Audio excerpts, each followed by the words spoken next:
Bonjour tout le monde, bienvenue dans la dernière section de notre cours de calcul différentiel portant sur l'esquisse de la courbe décrite par une fonction. Alors, dans cette section, on va utiliser à peu près tous les outils de calcul différentiel qu'on a vus pendant la session. Pourquoi? Eh bien, pour tracer la représentation graphique d'une fonction. Donc, pendant que je fais défiler un certain nombre d'exemples, je vais vous dire les éléments qu'on va être en mesure d'identifier. D'abord, le domaine de la fonction, l'ordonnée à l'origine, les zéros. On a vu également comment identifier les asymptotes horizontales, les asymptotes verticales, comment identifier les intervalles où la fonction est croissante, les intervalles où la fonction est décroissante, les minimums et maximums relatifs, les minimums et maximums absolus, et également les endroits où la fonction est concave vers le haut ou concave vers le bas, et les points d'inflexion, donc les points où on a des changements de concavité.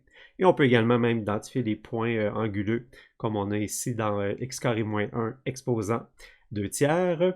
Ici, une belle fonction. X fois la racine de 1 moins x carré, on va être en mesure de tracer le graphique, la représentation graphique de cette fonction-là. Voilà, ici on a e à la moins x carré, une fonction extrêmement importante en statistique. C'est la fameuse courbe en cloche, la courbe de Gauss. Voilà, ln de 1 plus x carré. C'est une belle fonction en escalier, 2 sin x plus x. On pourrait identifier tous les points, tous les extrémums de cette fonction-là, les extrémums relatifs, il y en a un certain nombre.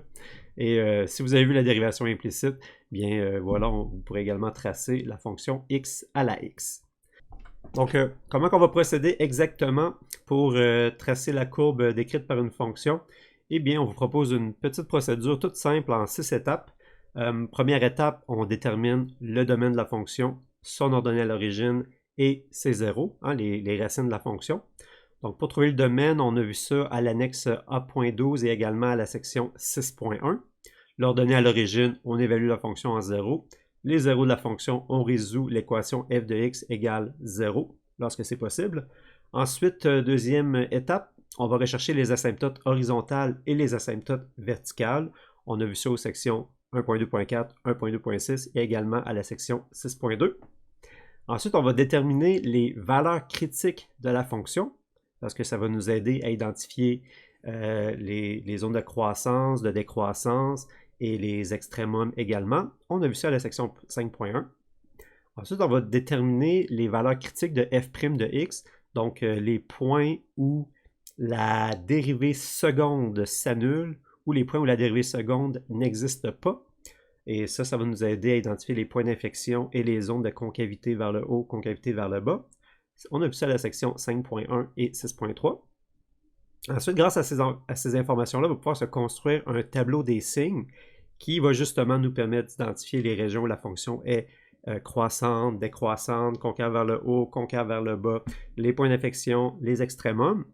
Et finalement, avec toute l'information qu'on a collectée dans notre démarche, là, entre autres ce qu'on a trouvé aux étapes 1, 2 et 5, bien, on va pouvoir effectuer une représentation relativement précise de la fonction à l'étude. Donc voilà, c'est le programme pour la section 6.4. On enchaîne avec quelques exemples en vidéo.